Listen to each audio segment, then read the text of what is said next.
அறநிலையத்துறையில் இஸ்லாமியர்களை கமிட்டி உறுப்பினர்கள் கொண்டுவர பாஜக அரசு முயற்சி செய்யுமா என வக்ஃபு வாரிய சட்டத்திருத்த மசோதாவை கண்டித்து கண்டன ஆர்ப்பாட்டம் நடைபெறும். நாகர்கோவிலில் நடைபெற்ற தமிழ்நாடு முஸ்லிம் ஜமாஅத் கூட்டமைப்பு மற்றும் குமரி மாவட்ட ஜமாஅத் கூட்டமைப்பினர் அறிவித்துள்ளனர். நாகர்கோவிலில் தமிழ்நாடு முஸ்லிம் ஜமாஅத் கூட்டமைப்பு மற்றும் குமரி மாவட்ட முஸ்லிம் ஜமாஅத் கூட்டமைப்பினர் ஆலோசனை கூட்டம் நடத்தினர்.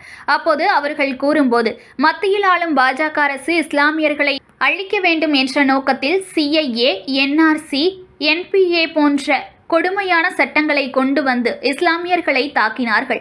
தற்போது வக்ஃபு சொத்துக்களை திருட வேண்டும் என்ற எண்ணத்தில் புதிய சட்டங்களை உருவாக்கி அந்த சட்டத்தை பாராளுமன்றத்தில் நிறைவேற்றியுள்ளனர். நிறைவேற்றப்பட்ட சட்டத்தில் இஸ்லாமியர்களின் வகுப்பு வாரியத்தால் இஸ்லாமியர்கள் இல்லாதவர்களையும் வகுப்பு உறுப்பினர்களாக கொண்டுவரக்கூடிய சட்டத்தை நிறைவேற்றியுள்ளார்கள். இஸ்லாமியர்களுக்கு என்று வகுப்பு வாரியம் இருப்பது போல் இந்துக்களுக்கு இந்து அறநிலையத்துறை இருக்கிறது. இந்து அறநிலையத்துறையில் இஸ்லாமியர்களை கமிட்டி உறுப்பினர்களாக கொண்டுவர பாஜக அரசு முயற்சி செய்யுமா? அப்படி கொண்டு வந்தால் நீங்கள் அதற்கு சம்மதிப்பீர்களா என கேள்வி எழுப்பினார். இஸ்லாமியர்களின் சொத்துக்கள் பாதுகாப்பதற்காக வேண்டி உருவாக்கப்பட்ட வகுப்பு வாரியத்தில் பிஜேபி நிர்வாகிகளை இணைத்து சொத்துக்களை அபகரிக்க வேண்டும் என்ற நோக்கத்தை இஸ்லாமிய அமைப்புகள் வன்மையாக கண்டிக்கிறது. இந்த சட்டத்தை கண்டித்து கன்னியாகுமரி மாவட்டத்தில் நாகர்கோவிலில் பொதுக்கூட்டம் நடத்துவது எனவும் அந்த பொதுக்கூட்டத்தில் திருமாவளவன் உள்பட பல்வேறு கட்சி தலைவர்கள் அழைத்து கண்டன கூட்டம் நடத்துவதென தீர்மானிக்கப்பட்டுள்ளதாக தெரிவித்தார். இந்த சட்டத்தை எதிர்த்து நீதிமன்றத்தை நாடும் தமிழக முதல்வரின் முயற்சி பாராட்டத்தக்கது. இந்த சட்டத்தை எதிர்த்து தமிழக முதலமைச்சர் வழக்கு தொடர்ந்தது போல் பாஜகவை எதிர்த்து மற்ற மாநிலங்களில் உள்ள முதலமைச்சர்களும் வழக்கு தொடர வேண்டும். இந்த சட்டத்தால் வரும் சட்டமன்ற தேர்தலில் இதன் பிரதிபலன் தெரியும் என கூறினார். எப்படியாவது திருட வேண்டும் என்ற கெட்ட எண்ணத்தோடு புதிய சட்டங்களை உருவாக்கி அந்த சட்டத்தை நேற்று பாராளுமன்றத்தில் நிறைவேற்றியுள்ளார்கள்.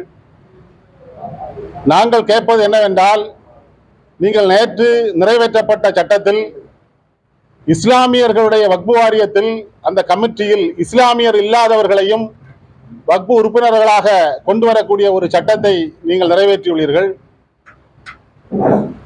இந்தியாவில் இஸ்லாமியர்களுக்கு என்று வக்ஃபு வாரியம் இருப்பது போல் இந்துக்களுக்கு என்று ஹிந்து அறநிலைத்துறை இருக்கிறது.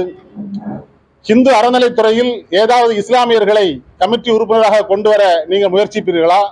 அப்படி கொண்டு வந்தால் நீங்கள் சம்மதிப்பீர்களா? இஸ்லாமியர்களுடைய சொத்துக்கள் பாதுகாப்பதற்காக வேண்டி உருவாக்கப்பட்ட வக்ஃபு வாரியத்தை நீங்கள் உங்களுடைய பிஜேபி நிர்வாகிகளை உள்ளே கொண்டு வந்து சொத்துக்களை அபகரிக்க வேண்டும் என்ற கெட்ட எண்ணத்தில் இஸ்லாமியர் இல்லாதவர்களும் வக்ஃபில் உள்ளே வரலாம் என்ற சட்டத்தை நீங்கள் பாசாக்கியுள்ளீர்கள். அந்த சட்டத்தை கன்னியாகுமரி மாவட்ட முஸ்லிம் ஜமாத் கூட்டமைப்பும் தமிழ்நாடு முஸ்லிம் ஜமாத் கூட்டமைப்பும் வன்மையாக கண்டித்து குமரி மாவட்டத்தில் ஒரு பிரமாண்டமான கண்டன பொதுக்கூட்டத்தை நாகர்கோவில் மத்தியில் நடத்துவதெனவும் அந்த பொதுக்கூட்டத்திற்கு கண்டன உரையாற்ற விடுதலை சிறுத்தை கட்சியுடைய தலைவர் திருமாவளவன் அவர்களையும் மே 17 இயக்கத்துடைய ஒருங்கிணைப்பாளர் திருமுருகன் காந்தி அவர்களையும் நாஞ்சில் சம்பத் உள்ளிட்ட சகோதரர்களையும் எஸ்டிபி கட்சியுடைய மாநில தலைவர் நெல்லை முபாரக் அவர்களையும் அழைத்து மாபெரும் கண்டன பொதுக்கூட்டம் நடத்துவதென இன்றைய தினம் தீர்மானிக்கப்பட்டுள்ளது. குமரி மாவட்டம் முழுவதும் உள்ள பல்லாயிரக்கணக்கான மக்களை ஒரே இடத்தில் கூட்டி இந்த பொதுக்கூட்டம் நடத்துவதென கன்னியாகுமரி மாவட்டம் மற்றும் தமிழ்நாடு முஸ்லிம் ஜமாத் கூட்டமைப்பு சார்பாக இன்று தீர்மானம் நிறைவேற்றப்பட்டுள்ளது. இன்றைய கூட்டத்தில் செய்திகளை உடனுக்குடன் தெரிந்து கொள்ள லைக் பண்ணுங்க, ஷேர் பண்ணுங்க, சப்ஸ்கிரைப் பண்ணுங்க, மறக்காம கமெண்ட் பண்ணுங்க.